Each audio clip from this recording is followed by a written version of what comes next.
So my ecosophy is to do with living and valuing Mm. all species, the well-being of all species, being aware that we live in stories and that Yeah. other stories are possible. And that opens up a whole world of possibilities. Welcome to Dialogues, Language and Ecology. This series of conversations is part of the experiences and dialogues around our Volume 9 under the theme of language. We want to place our edition in conversation with other researchers and artists who are also exploring the intersections between language and ecology. Throughout the 5 interviews of this series, we spoke to guests about their work, research, and projects, which, like ours, are concerned with how language shapes our relationship with ourselves and with the more than human world. With each of these encounters, we seek to expand our perception and understanding of language, and to find and create languages that nurture more attentive and careful ways to relate to the landscapes we inhabit.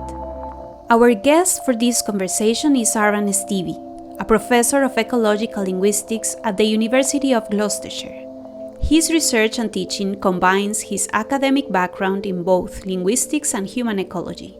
He is the founder of the International Eco-Linguistics Association, an awardee of the National Teaching Fellowship by the Higher Education Academy, and a prolific author on eco-linguistics. We spoke with Arran about his definition of eco-linguistics, about the discourses that frame our everyday language, and about the relationship between language and ecological ethics. Through it all, the conversation with Arran is a beautiful exploration on how eco-linguistics can transform the way we perceive other beings and our coexistence with them. Thank you so much for being here, Aaron. It's really nice to meet you. As you know, these conversations are part of our program, or our like complementary program for our ninth edition. And then the ninth edition of our magazine explores the ways in which language and stories in particular influence our relationship to the more than human world, which is, of course, also what your work is doing, that you're looking at this link between linguistics and our current eco-social crisis, that you're analyzing the narratives that have shaped our current understanding of our relationship to the natural world. So, as a way of introduction, Aaron, maybe you can tell us a little bit about this field of ecolinguistics and why, from this perspective, it's important to reflect on the relationship between language and ecology. Yeah, my pleasure. So thank you very much for inviting me today. So ecolinguistics, people often are surprised by how ecology and language can be related to each other. So I tend to give them a very simple example. I say, well, we look at everything from advertising and how it encourages us to buy too much stuff, which destroys the environment, Mm. right through to nature poetry, which might encourage us to protect the environment. So that's a very kind of simple answer, but there's a lot more depth to ecolinguistics than that. So I see it more fundamentally as about revealing the stories that our unsustainable civilization is based on, Mm. and then questioning those stories from an ecological perspective. Are they encouraging us to destroy the ecosystems that life depends on or to protect them? And what we find, of course, is that most stories do encourage us to destroy the ecosystems that life depends on. So stories of advertising or stories of economic growth as Mm. the goal of society or of nature as a machine. These stories are encouraging us to consume too much and destroy the earth. And then we have to search for new stories to live by. So we might look at traditional and indigenous cultures across the world, looking for inspirational forms of language that can create these new mindsets and new ways of thinking that hopefully can build a more ecological civilization. Mm. Yeah, of course. And I definitely want to go to get to those more inspirational stories. But I would be interesting to hear more about the more like destructive stories, you know. Can you tell us a little bit about which are these stories like that are so dominant in our current society and that are not helping us to connect with the more than human world? Well, I'd say that the main story that is damaging is this idea that humans are fundamentally selfish. Now, this is built into economics textbooks that are used throughout the world. Those are basic first year economics textbooks, which just say that humans always want more of things, that humans are never satisfied or satiated. Just this construction of this consumer who just wants more and more and more. But people aren't really like that because when we have fulfilled our basic needs for shelter and for food and for warmth, then we don't actually need a huge pile of stuff to have well-being. So beyond our basic needs, we need bonding and love and friendship and connection. We need to feel valued by society, that we're doing something important for society. And things like learning, spending time with friends, spending time in nature, these are the things which give us well-being. So humans aren't actually fundamentally selfish. We don't really want to just accumulate a massive amount of stuff. But because these textbooks are saying that humans are selfish, I feel like we've built a society that is based on greed, and therefore we end up becoming greedy. Yeah, So that this is makes one of the sense. stories. Hmm. And by listening to you speak and this concept of textbook, I'm also curious about what ingrains this language in our behavior, that how is it that language becomes so ingrained that it becomes true in a way, that we create a story and then this story kind of reinforces itself in reality and then we keep telling the same story and there are these kind of like authority mechanisms, right?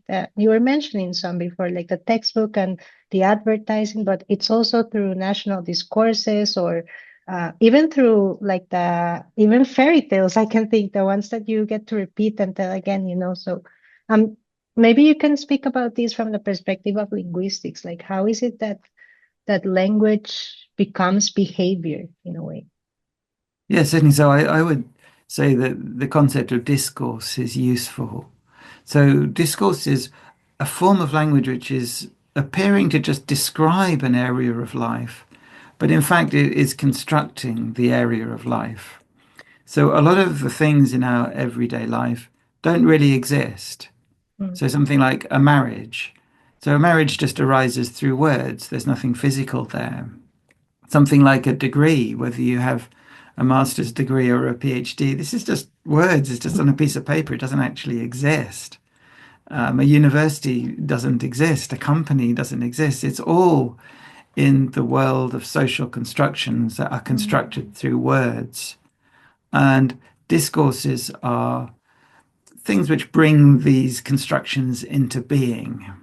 mm, And so there's certain discourses that are dominant in our society. So economics discourses, we just come across them all the time in news reports. So not just textbooks, but it feeds into the words of politicians and it feeds into what we see in the news and what we read in newspapers and then into everyday conversation. Like people will be talking about the economy and it's just shrunk by a little bit and it'd be like, oh, this is a disaster or fantastic, it's grown by some tiny amount. Whether or not that growth actually benefits people and the planet is irrelevant. People are just happy when it grows or shrinks. So yeah, these are the dominant discourses that structure our civilization. mm.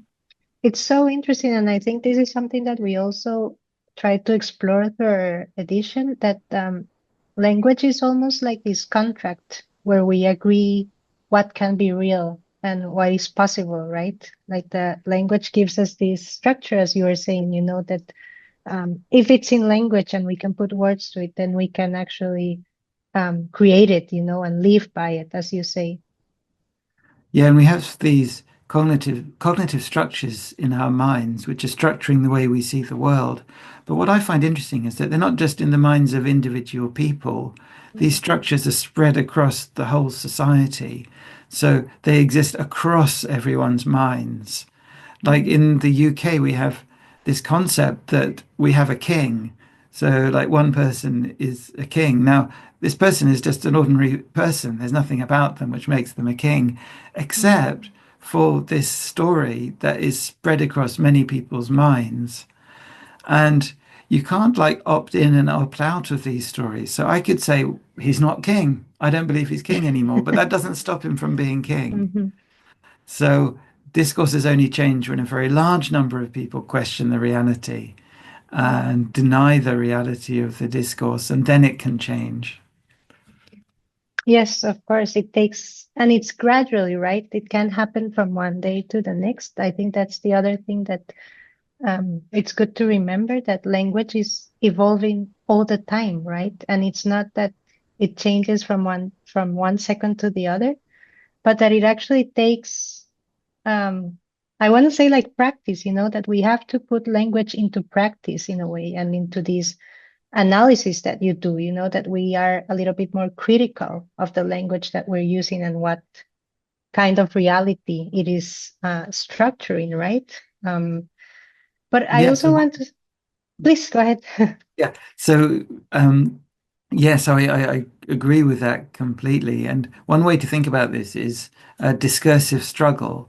That there are several different discourses in society that are struggling with each other. And at any one point in history, one of those discourses is dominant. But then this struggle is going on all the time. And if conditions change a bit, then a counter discourse can become the dominant discourse. So at the moment, the dominant discourses are of economic expansion, economic growth, extractivism. But there are also counter discourses which are more about cooperation and reciprocity and care. And they're in the background in a struggle with these more dominant discourses, but it can change. Yeah. And I think as society unravels, as we're seeing already, then these counter discourses, which are less prevalent, they will rise to the surface. So that's something hopeful. Mm-hmm. Definitely, yes. There's also like this kind of transition happening that I can identify sometimes, that there are like discourses that are well intended, but they have a hard time leaving behind the language of the dominant discourses.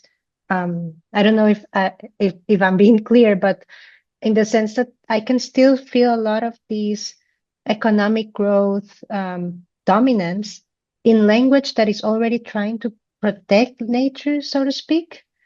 So it's like even in this environmental language, we're like kind of dragging the language of this other reality that still sustains economic growth. Do you see that as well?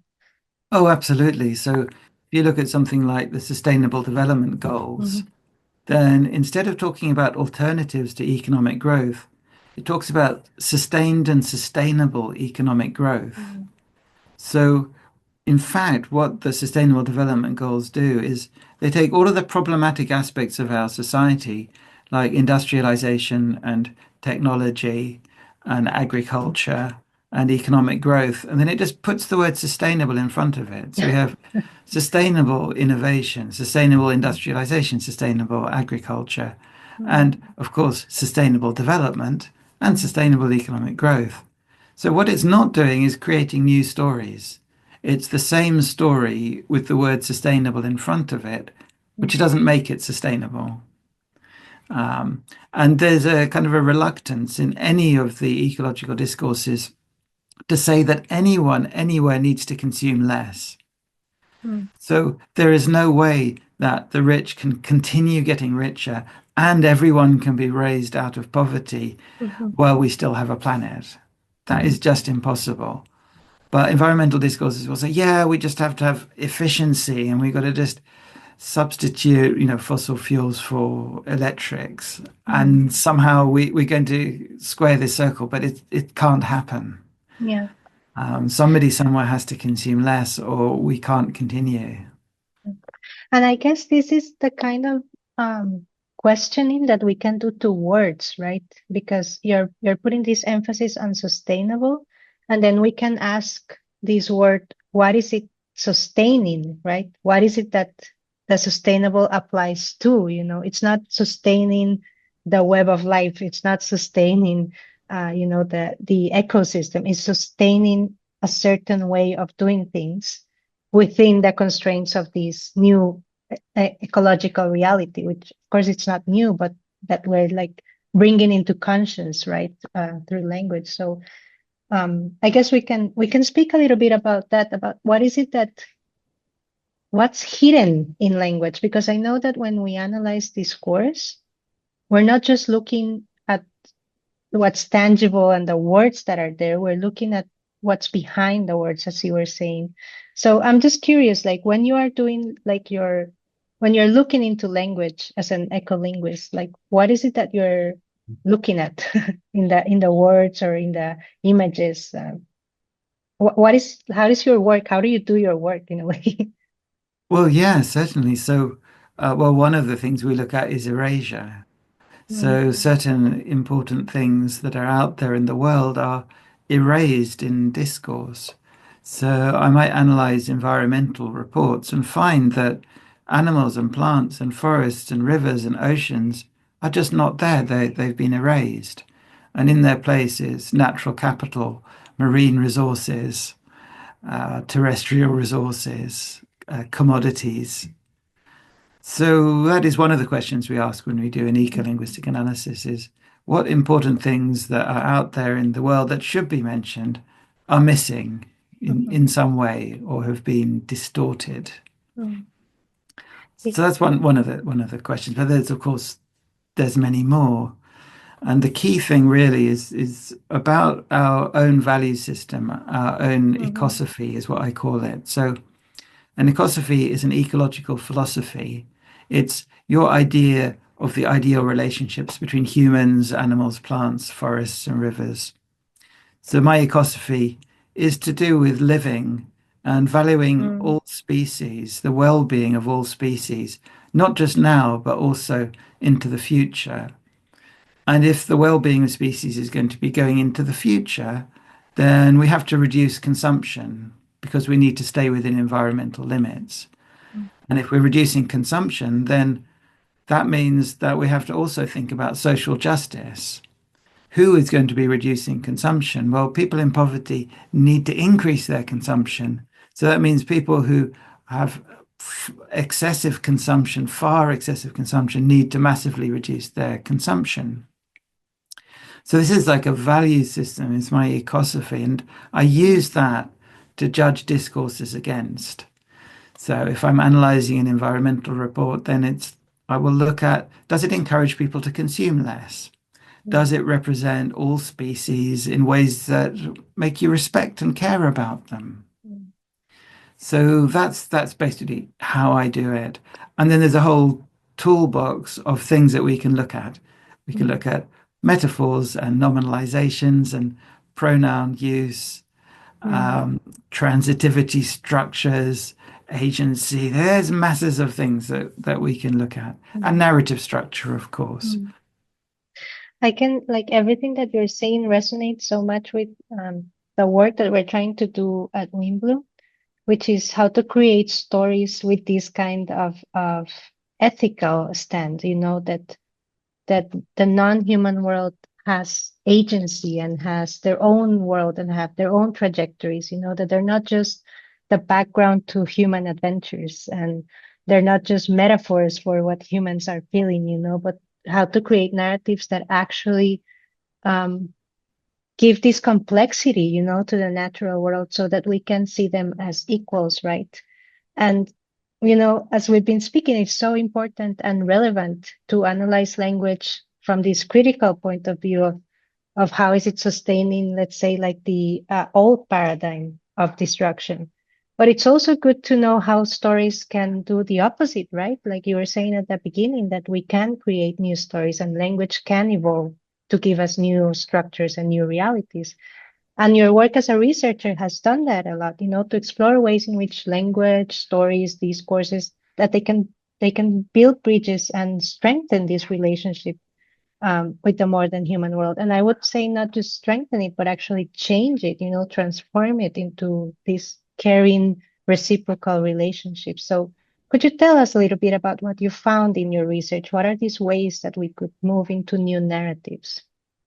Yeah, certainly. So that is the reason why we're looking at texts and we're looking at them at such a kind of microscopic level about the nominalizations and pronoun use and all of this. It's not just to be clever with linguistics. Mhm. The point is that you can then use this detailed analysis to create different kinds of language. So once you have this awareness of, say, pronoun use and how pronouns can include other animals in the pronouns or exclude them, then when you're writing, you can use the pronouns in a way that will include them. So really, I mean, what I like doing really is making people responsible for the discourses aware of these stories that they're conveying unwittingly through the discourses. So once people are aware that if they use the pronoun it for animals, then they're objectifying them, then they can start to use other pronouns. So that's the kind of the negative side that we're kind of saying, well, look, all of these features tell these stories that you might not want to tell about the world. But then there's the positive side, and this is where we look at all kinds of inspirational discourses that align with our ecosophy. So we look at nature writers and poets and animators and activists and leaders who are using language in inspiring ways. And then we do exactly the same thing. We say, well, what are the specific linguistic features that these activists are using to convey these stories that we want to convey? And so then, yeah, people can use those to shift and change the language that they're using. Yeah. And this brings me also to the theme of language, which is like the umbrella theme for our ninth edition. What that when we were researching for this, we realized that there are so many differences between languages on how they relate um, to the modern human world. And I'm just thinking about this example that you gave with it. And for example, for us in Spanish, we don't have that article. We give everything either like a she or he article, let's say, because Spanish has this form, And when you look also at indigenous languages and the way that they're speaking about the world, that sometimes I know, for example, Robin Wall Kimmerer speaks about how many languages um, other beings are kind of verbs. They're always like, in a state of transformation of being, not just like an object, right? So I think that this is also so interesting, to just not look at um, inspiration in specific stories, but also in other languages, and to see how each language allows a different relationship, right, to the landscape. Yeah, this is absolutely true. Although it's also important to point out that in Spanish, you can talk about animals in very objectivized Yeah, ways. yeah, for sure. It doesn't force you into Mhm. having respect for animals because of the Mhm. particular pronoun system. And when you're looking at like discourses of transnational capitalism, you can find them in languages around the world. So I Mhm. speak Japanese, and I'm very aware of some of the beautiful aspects of Japanese language and how it represents the natural world. Mhm. But I'm also very aware that transnational capitalist discourses have moved into Japanese, and it's just as destructive in Japanese as it is Mhm. in English or in other languages as well. So I think sometimes people can overstate that, and it becomes a little bit patronizing that if you speak this language, then you must see Mhm. the world in this way. Mhm. And you must be really ecological because you're from this country. Mhm. Whereas actually, I think if we go up a level and we look at discourses, then discourses can be beneficial or destructive in any language. Any language, yeah, of course. Mhm. Yeah, so I think that we have lots to learn from the discourses that are Mhm. used in other languages, partly because we can translate them into English or into Mhm. Spanish or Mhm. into whatever language we want. So the discourses don't depend on the specific lexemes or the specific grammar of that language. They are above that. They Mhm. are ways of using language that convey an ideology, tell a story about the world. And for me, that's more hopeful because otherwise it would be hopeless. Well, English, you couldn't express any ecological insights because, say, we have nouns rather than verbs. Mhm. And so you'd Mhm. have to learn another language if you want to understand the world, because that Mhm. language only has verbs. So yeah, I'm, I, I'm more optimistic that we're not mhm. imprisoned in our language, as Sapir and Wolf, that was their theory that we were kind of imprisoned. Yeah. that we can get inspirational discourses and they're transferable from other countries and other cultures. I think this is so interesting what you're saying, because it makes me think of how language itself can become sort of colonized by these discourses, as you're saying, that they can be, even any language can be um, taken in a way by these modern discourses. And it makes me think about what that means for language recovery. When we speak about language restoration, it's not just about as you say, like restoring or reusing a local language, but actually looking at what was the discourse that language at what point was sustaining in a way, right? And I find Oh, this what you're saying absolutely. to me, it just changes my perspective, because it's not just about saving the words, it's about also just like the whole cosmovision or discourse that embraced that language at one point. Yeah, absolutely. So it's not just a question of the words and the grammatical patterns, Mhm. because you can use those words and grammatical patterns to express anything. So, I mean, Mm. I think that any full language, you can express anything that you can express in other languages. So it's all of the metaphors, all of the stories, all of the songs, Mm. all of the discourses. So it's not just this word has been saved, it's well, how is this word actually used? Mm. Mhm. So it's more than that. And the other thing is that, of course, we're worried about colonization, where English or Spanish or another big dominant global language is replacing the local languages. This is very serious that we need to be concerned about. But it can also be done through the discourses. Mm. So these local languages could still exist, but they could lose their nature-centered discourses and be replaced by discourses of advertising and capitalism. And that's Mm. more subtle. We might not even notice that. It's like, oh, the language is still there, so that's fine. But actually, this deep connection with the earth that was encoded in the metaphors and songs and stories and discourses has gone. Mm. That is, yeah, I think that's so important, so relevant, and we don't speak about that much, I've heard a lot about recovering a language, about restoring a language, and reviving a language even. But there's no one is really speaking about taking care of the discourses that were nature centered. And because when we look at indigenous languages, and I am with you 100%, like not to romanticize them, but at the same time, they were in very deep relationship to nature, because they had lives that were in very deep relationship to nature. And this is kind of what we're looking at, like how to rebuild these courses. So maybe you can tell us a little bit about what are these, or give us an example of what are these nature-centered discourses that you found inspiring in moving towards a new paradigm. They are discourses which represent the natural world as having intrinsic value. So not just instrumental value. So what we find in, United Nations discourse, for instance, is this idea of plants and animals and the natural systems as being resources for humans. And so when we look at other ways of representing the natural world, which could be in lyrical science, like Rachel Carson, or it could be in indigenous communities, we find this respect for the natural world built into the ways of talking.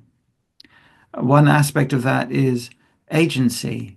So, for instance, animals and plants are represented as doing things in the world, represented as sensing, thinking, feeling, speaking, communicating. So, this is activation. They're being activated, represented as beings who are living their lives for their own purposes. Mm. So this is one of the, ways that, different forms of language can just tell different stories about the world. Yes, and I'm thinking about because it's something that we also try to speak about a lot, that just try to observe how other beings are world making, in a way that they're making a world, and they're making their way through the world to sustain their own lives and lives of their communities as well. And we're often faced with these critique of anthropomorphizing, and I always have like this thought, that we think that we're anthropomorphizing because we think that only humans are capable of doing certain things. So when we kind of represent other beings, going about in their own life with their own interests and their own agency, then we think that those are human qualities in a way. So I'm just curious to know, like, where would you like draw the line, or like what is your response in a way to this criticism? Yeah, so this worries me slightly when people are being accused of anthropomorphism. An example would be that calling animals a mother or a Mm, father, then this is anthropomorphic somehow. But actually, no, they are actually the mother and they are actually the father. mm, Um, so and in fact, I think a little bit of anthropomorphism can be good. It can encourage us to relate to mm, the natural world. So there is no hard and fast line between it. So are animals angry? If you describe an animal as angry, then is it anthropomorphic? Well, the animals have particular emotions, mm, and they have an emotion which we can recognize as being similar to our emotion of anger. It's not going to be exactly the same, but mm, still, let's use that word anger, mm, and maybe it's slightly anthropomorphic, but it does encourage us to connect with other animals and notice our similarities and commonalities. mm, So I think the only problem comes when the anthropomorphism is so extreme that you're no longer actually talking about the animal. mm, You're just using them to represent some aspect of human society. mm. Yeah, when they become like metaphors to exploit in a way for our own adventures and our own lives. Yeah, I think this is also very common. I think that to forget that, yeah, that these beings have their own, their own lives, their own trajectories, and we at Wimblu even speak about they having their own inner lives, their own representation of reality and their own experiences of reality that are as sacred as the one that we humans are having, and I think this is so easy to forget, right? Yeah, I thought you put that beautifully. I think, one thing we can do is when we watch like a nature documentary, then the commentary on that documentary is framing that reality in a particular way. You can't directly talk about the intentions of the animals and their behavior. You have to use some kind of frame to do it. And sometimes it's very human frames, and what's being represented is actually human values. So the family is representing family values, human family values. And the other one that is I see so often is when you have this Darwinian frame imposed over the animals. So it's as if the animals spend their whole life competing with other animals Mm, so that their genes can continue into the future. It's all the struggle, it's all uh-huh. the competition. And often these animals are just like living their lives and just doing things that they naturally do. And Mm, they eat because they're hungry. They're not eating because they're in competition with other mhm. creatures, to survive and put their Yeah, genes and create evolution. So yeah, it's just very interesting to be aware of the frame we're putting on the animals. yeah. And that I would say, like, part of this frame, when I think also about audiovisual, and you were speaking about erasure before, and I think this happens all the time in audiovisual language. It's like what it's not shown in the frame. What's out, what gets to be out of the story, out of the frame, and as you were saying, that sometimes there's this whole documentary built around the hunt, for example, and not much about the rest of their lives, which, in the case of animals is so much about resting and playing, and wandering. They're not all the time just looking for food. They do that when they need to, but they actually have very complex, beautiful lives that do not include this part of the hunting, and I think this is also part of the work that I think it's so necessary, right? To create stories that show us a more integral life of animals, a more complex life of animals, right? And plants and rocks and everything. Yeah. Yeah, so there's an interesting story behind that. And that is, where did Darwin get this idea of competition and survival of the fittest being the main driving force of nature? Well, he got that idea from Adam Smith, who came before Mm, him, who was an economist who was describing the economy as a struggle and survival of the fittest. So, right from Darwin, that kind of economic idea of competition has kind of entered into the natural world. And then people say, well, animals are competing. That's the natural way that, so therefore humans should compete. But it's all kind of this economic model being imposed over the natural mm, world. So, of course, there is competition and survival of the fittest and evolution. This is going on, but it erases everything else, which is the symbiosis. And in mm, fact, one of the ecological processes is this idea of ecological niche, which is the opposite of competition.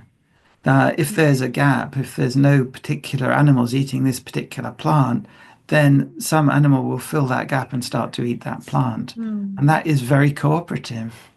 But that's Yeah. erased. We don't usually talk about that, do Mm. we?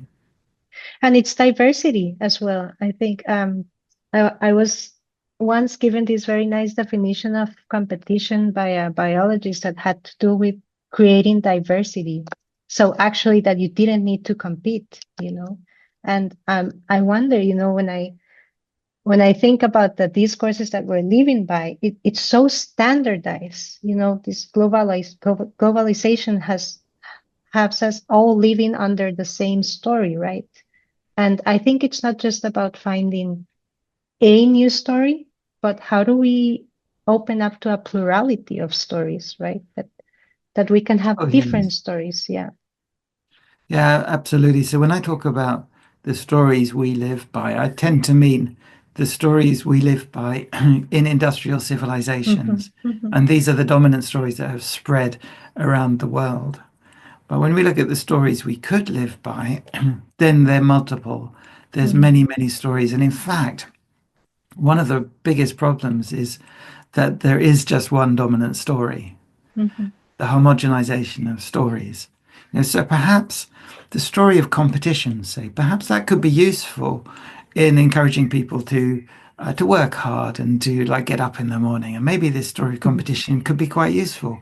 But when it becomes the only story, it's the only thing which is motivating actors right across the world, and we've pushed out stories of compassion and care and working for the common good, then we have a really big problem.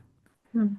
So we do need diversity because that will solve this key issue that, these dominant stories is one size fits all.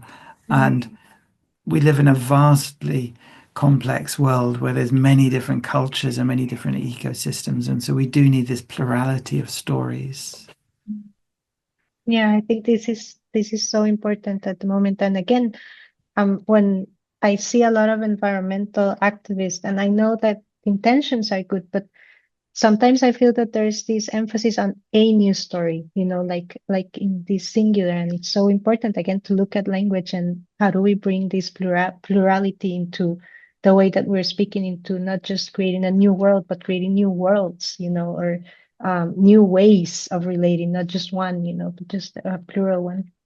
Um, but as we approach like the end of our time, I also want to take some time to speak about how we can practice in a way eco-linguistics if we're not linguists. Like how can anyone practice analyzing language, or to put it differently, how can we relate more critically to language around ecological themes on a daily basis? Like what advice could you give us if we wanted to look at language and stories and narratives and identifying these courses? Yeah, certainly. So we definitely don't have to be linguists. And this is for me, the key thing about ecolinguistics is that I think everyone should be an ecolinguist, Mm, which just means being critically aware of how the language around you is shaping your social world and is encouraging you to think in particular ways and act in particular ways. And then realizing that the ways that you're being socialized into acting aren't necessarily beneficial for you, for other people, and for the planet. So once you are aware that you live in a world of stories rather than a world of indisputable single ways that it is, when you realize that what you think is just the way things are is one possible story and that there's infinite other stories out there, then you can begin to change. You can begin to just pay attention to other possibilities. So for me, that's the key thing is just being aware that we live in stories and that other stories are possible. And that opens up a whole world of possibilities. So practically, so what I do is I try to get as many people interested in ecolinguistics as possible. So I have this free online course that thousands of people have taken, and I'm making a new free online course now. And what we find is that these courses are taken by people from a great variety of different walks of life, right from 16-year-olds to PhD students who are in education and in other things. They are counselors, they're writers, they're educators, they're editors, they're people in a great variety of different walks of life. And all of them are interested in ecolinguistics because it applies to everyone. Everyone lives their lives according to stories. Those stories are definitely not ideal, and everyone can search for new stories to live by. And I think this last thing you're saying is so important as well, to recognize that language is everywhere. That when we think of language or like text analysis or discourse analysis, we tend to think that maybe it's because when we're looking at a novel or we're looking at news or we're looking at advertising, but actually it's everywhere. It's in how we speak to other people, it's in how we speak to ourselves even. I think that this is like the language of our thoughts, how much is dominated by this same discourse as well, or it's how we speak or not to other beings. I think this is also so like in this daily practice of how do we speak to our plants or our animals, like this community of life other than humans as well. So yeah, I think that this recognition that we it's almost like we're swimming inside language all the time, right? That language is such it's such an important aspect of being human, the way that we express ourselves. But I think it's also about recognizing that there's communication beyond language. Like I would like to speak to you a little bit about this, because I know that there's so much that language does and that builds our reality. But I'm thinking here about this communication that transcends words in a way, that, and how can language gives us access to that kind of communication that doesn't need words. I don't know if this makes any sense or It does makes you think of completely. anything. So language and words doesn't represent the world exactly. And what I do with my students is I give them a picture, a nice picture of a Japanese temple with some trees. And I say to them, using words, describe this in a way that somebody else can draw the picture. Now, the other person draws the picture, but it never looks anything like the original picture. It's nowhere near.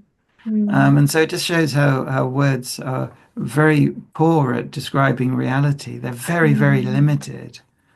And a lot of Eastern religions, the whole point of the religion is to go beyond the narrow confines of words and to experience the world directly. So you do meditation to remove the words from your mind, and then you can start to see things as they actually are. So I think ecolinguistics gives you an idea of the limitations of language. And it's so important to go beyond that, because when you go beyond language, then you can really start to appreciate the reality of what and who people and animals and plants and forests, what they really are. And then you get this feeling of care. And it's quite ironic. Well, in Zen, it's all about transcending the limits of language, but it's done through language. So it's done through koans and it's done through teachings and it's done through haiku poetry. But the idea is that you use language in a way that helps people to recognize its limitations and then go beyond it.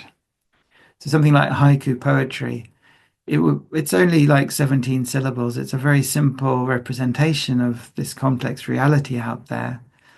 But what it's supposed to do is to get you to notice the actual reality when you go out there, to notice and appreciate it. So so we need to do that. We need to use language in ways that encourage people to go beyond language and have direct interaction with the natural world. No, I love this. I love this. And I think it was one of our main, let's say, like ideas or sentiments when we finished our 9th edition, was that we dedicated a whole volume to language, because obviously we're fans of language and we love to, as you do, analyze what language can do and the possibilities it offers. But the limitations of language became so obvious, when it comes to encapsulating the experience of being alive in such a wonderful, magic, rich world. Language gives us, a way to try to express that, but it never equals the experience of it.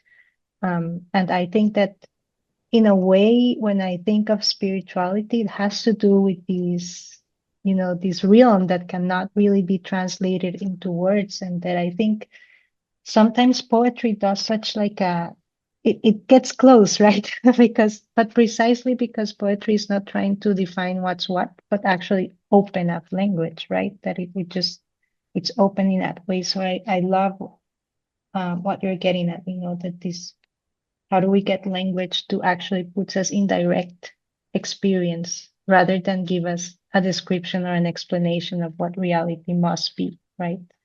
Exactly. Yeah, you put that beautifully. Yeah. So is there any other thing or aspects of ecolinguistics that, I know there's so much that we haven't covered in this conversation, and there's so much we could speak about when it comes to ecolinguistics. But maybe there's some aspect that we didn't mention and that you'd like to bring to this conversation before we close. Yeah, well, one of the things that we do is we follow people up. So especially people who've done like the free online course, we interview them and find out how it's affected their lives. And what we found is that if you look at ecolinguistics and you study ecolinguistics, then you become more critically aware of the texts that surround you in your culture and shape your thinking and shape the culture around you. You become better able to communicate ecological issues in ways that inspire people. You become more appreciative of the natural world and the world beyond language, as we've just been saying. And we also find that people directly change their behavior. Now, there's nothing in ecolinguistics which says you should be doing this, you should be changing your shopping, you should be changing what you're eating. It's not directive like that at all.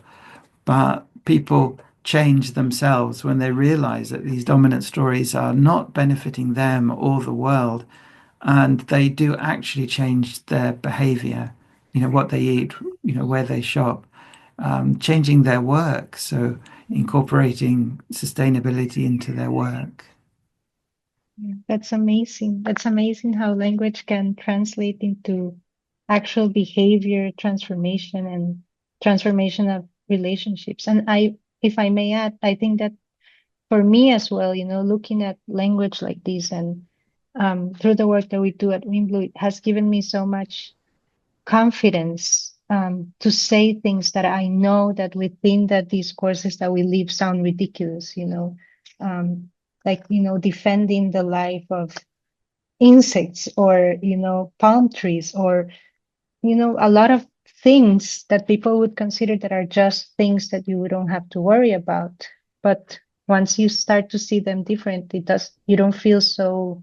I think that for me, it has removed a lot of shame in a way of like speaking about the world in a way that I recognize that it's alive and have its own value. and has spiritual importance on its own, not just because they're useful to us. Yeah, so it can really empower people to be authentic and speak the truth. Mhm. May I ask what it has done for you personally as the last question? Well, eco-linguistics is not like a job that I do. It's not like research. It is the basis of how I live my life. So I spend my life very critically aware of the texts that surround me in my culture, and I'm open to inspiration from cultures around the world. This is why I love listening to things like Emergence magazine, because you get exposed to very different stories about what it means to be human and about the value of the natural world. So I'm very open to other stories and other ways of thinking about the world and constantly questioning myself and the world, which I think is very valuable. If you're very certain about yourself and your beliefs, then at some point you can have a very bad shock. If you're always questioning and you're always changing yourself in response to the conditions of the world, then you're much more resilient.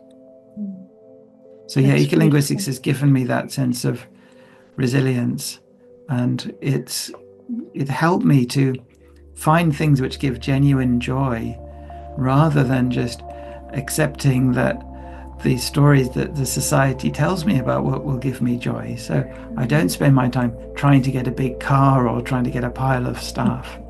So that maybe that's the key thing, that you realize that these messages about what will make you happy are not true. They're just there to make some very few people extremely rich. And you have to find other stories that will genuinely lead to your own well-being and the well-being of those around you and the well-being of the planet.